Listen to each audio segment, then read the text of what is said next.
Door bell की आवाज सुनते ही मुझे झुंझलाहट हुई। लो, फिर आ गया कोई।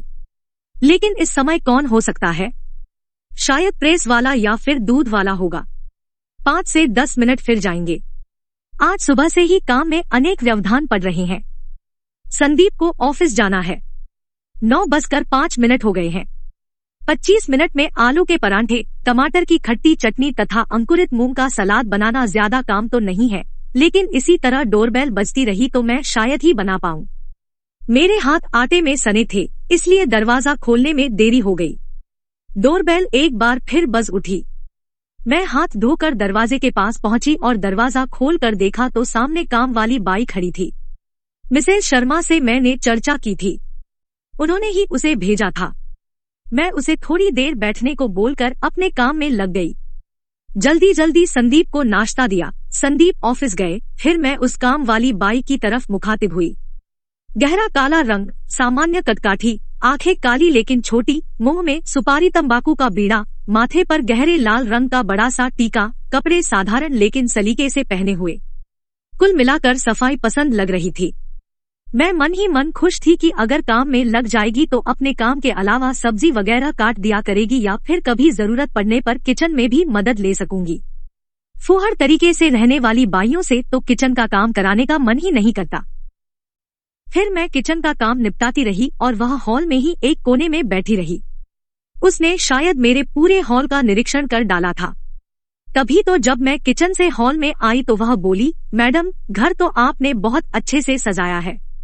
मैं हल्के से मुस्कुराते हुए बोली, अच्छा तो अब यह बोलो बाई कि मेरे घर का काम करोगी?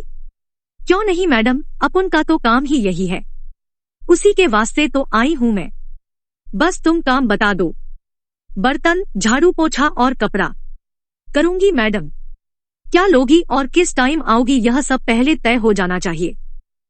लेने का क्या मैडम, जो रेट चल रहा है वह तुम भी दे देना, और रही बात टाइम की तो अगर तुम्हें बहुत जल्दी होगी तो सवेरे सबसे पहले तुम्हारे घर आ जाऊंगी। यह तो बहुत अच्छा होगा। मुझे सुबह जल्दी ही काम चाहिए। 7 बजे आ सकोगी क्या? मैंने खुश होते हुए पूछा। आ जाऊंगी मैडम, बस 1 कप चाय तुमको पिलानी पड़ेगी। कोई बात नहीं, चाय का क्या है, मैं 2 कप पिला दूंगी, लेकिन काम अच्छा करना पड़ेगा। अगर तुम्हारा काम साफ और सलीके का रहा तो कुछ देने में मैं भी पीछे नहीं रहूंगी। तुम फिक्र मत करो मैडम, मेरे काम में कोई कमी नहीं रहेगी। मैं अगर पैसा लेऊंगी तो काम में क्यों पीछे होऊंगी। पूरी कॉलोनी में पूछ के देखो मैडम, एक भी शिकायत नहीं मिलेगी। अरे बंगले वाले तो इंतजार करते हैं कि सक्कू बाई मेरे घर लग जाए, पर अपन को जास्ती काम पसंद नहीं। अपन को तो बस प्रेम की भूख है। तुम्हारा दिल हमारे लिए तो हमारी जान तुम्हारे लिए। यह तो बड़ी अच्छी बात है बाई। अब तक मैं उसके बातूनी स्वभाव को समझ चुकी थी। कोई और समय होता तो मैं इतनी बड़बड़ करने की वजह से ही उसे लौटा देती, लेकिन पिछले 15 दिनों से घर में कोई काम वाली बाई नहीं थी, इसलिए मैं चुप रही। उसके जाने के बाद मैंने एक नजर पूरे घर पर डाली। सोफे के कुशन नीचे गिरे थे, पेपर दीवान पर बिखरा पड़ा था, सेंट्रल टेबल पर चाय के 2 कप अभी तक रखे थे। कोकिला और संदीप के स्लीपर हॉल में इधर उधर उल्टी सीधी अवस्था में पड़े थे। मुझे हंसी आई कि इतने बिखरे कमरे को देखकर सक्कू बाई बोल रही थी कि घर तो बड़े अच्छे से सजाया है। एक बार लगा कि शायद सक्कू बाई मेरी हंसी उड़ा रही थी कि मैडम तुम कितनी लापरवाह हो। वैसे बिखरा सामान, मुड़ी तुड़ी चादर, गिरे हुए कुशन मुझे पसंद नहीं है, लेकिन आज सुबह से कोई न कोई ऐसा काम आता गया कि मैं घर को व्यवस्थित करने का समय ही न निकाल पाई। जल्दी जल्दी हॉल को ठीक कर मैं अंदर के कमरों में गई। वहां भी फैलाव का वैसा ही आलम।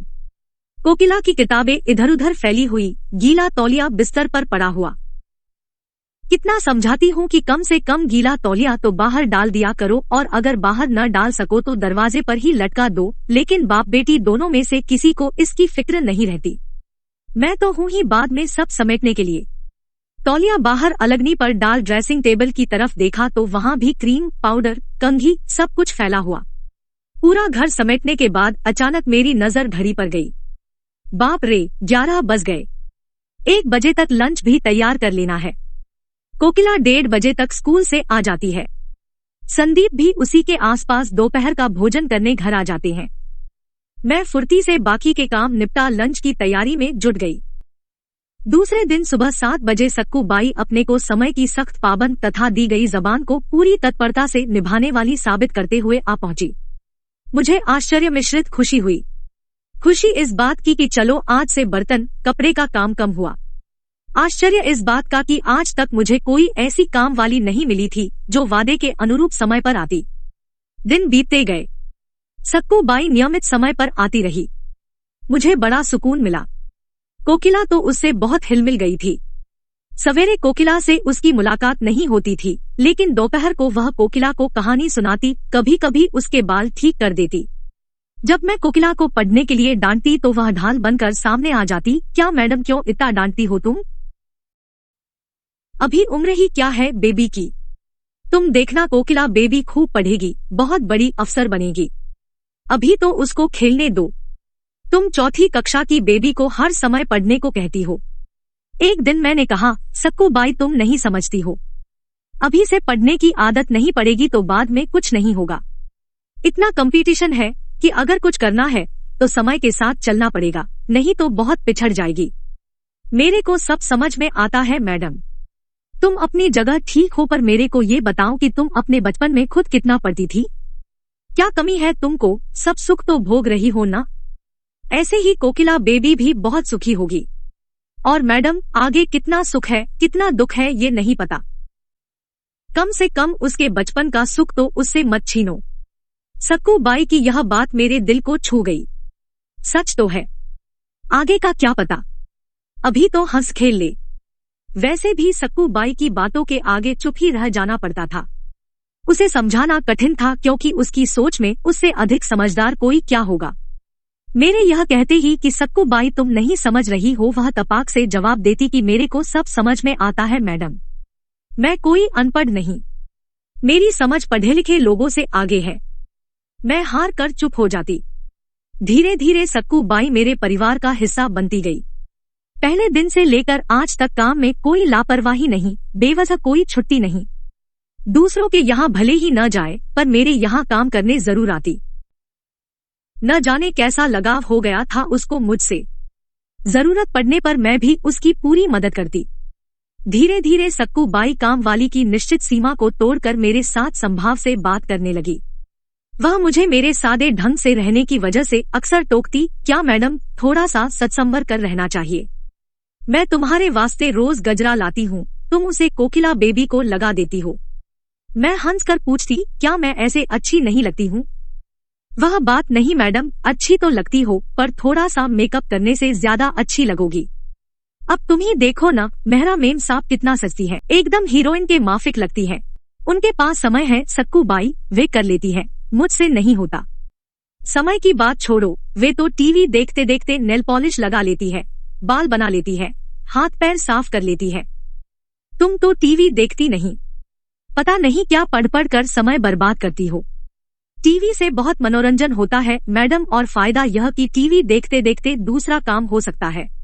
किताबों में या फिर तुम्हारे अखबार में क्या है? रोज वही समाचार। इस नेता का उस नेता से मनमुटाव, महंगाई और बढ़ी, पेट्रोल और केरोसिन महंगा, फला की बीवी फला के साथ भाग गई, जमीन के लिए भाई ने भाई की हत्या की। रोज वही काहे को पढ़ना?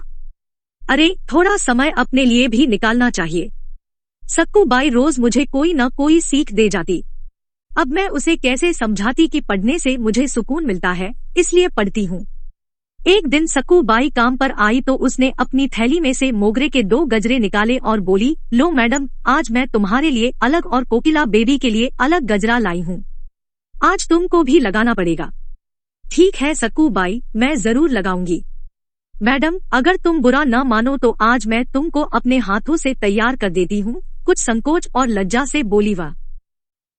अरे नहीं, इसमें बुरा मानने जैसी क्या बात है, पर क्या करोगी मेरे लिए? मैंने हंस कर पूछा। बस मैडम तुम देखती रहो, कहकर वह जुट गई। मैंने भी आज उसका मन रखने का निश्चय कर लिया। सबसे पहले उसने मेरे हाथ देखे और अपनी बहुमुखी प्रतिभा व्यक्त करते हुए नेल पॉलिश लगाना शुरू कर दिया। नेल पॉलिश लगाने के बाद खुद ही मुग्ध होकर मेरे हाथों को देखने लगी और बोली, देखा मैडम, हाथ कितना अच्छा लग रहा है। आज साहब जी आपका हाथ देखते रह जाएंगे। मैंने कहा, सकूबाई साहब का ध्यान माथे की बिंदिया पर तो जाता नहीं, भला वे नाखून क्या देखेंगे। तुम्हारे साहब बहुत सादगी पसंद है। मेरे इतना कहने पर वह बोली, मैं ऐसा नहीं कहती मैडम कि साहब जी का ध्यान मेकअप पर ही रहता है। अरे अपने साहब जी तो पूरे देवता है। इतने सालों से मैं काम में लगी पर साहब जी जैसा भला मानुस मैं कहीं नहीं देखी। मेरा कहना तो बस इतना था कि सजना संवरना आदमी को बहुत भाता है। वह दिन भर थक कर घर आए और घर वाली मुचड़ी हुई साड़ी और बिखरे हुए बालों से उसका स्वागत करे तो उसकी थकान और बढ़ जाती है, लेकिन यदि घर वाली तैयार होकर उसके सामने आए तो दिन भर की सारी थकान दूर हो जाती है।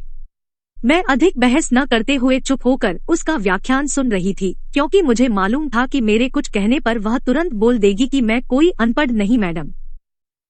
इस बीच उसने मेरी चूड़ियां बदली, कंघी की, गजरा लगाया, अच्छी सी बिंदी लगाई। जब वह पूरी तरह संतुष्ट हो गई तब उसने मुझे छोड़ा। फिर अपना काम निपटा कर वह घर चली गई। मैं भी अपने कामों में लग गई और यह भूल गई कि आज मैं गजरा वगैरह लगाकर कुछ स्पेशल तैयार हुई हूँ। दरवाजे की घंटी बजी। संदीप आ गए थे। मैं उनसे चाय के लिए पूछने गई तो वे बड़े गौर से मुझे देखने लगे। मैंने उनसे पूछा कि चाय बनाकर लाऊं क्या, तो वे मुस्कुराते हुए बोले, थोड़ी देर यहीं बैठो। आज तो तुम्हारे चेहरे पर इतनी ताजगी झलक रही है कि थकान दूर करने के लिए यही काफी है। इसके सामने चाय की क्या जरूरत। मैं अवाक हो उन्हें देखती रह गई।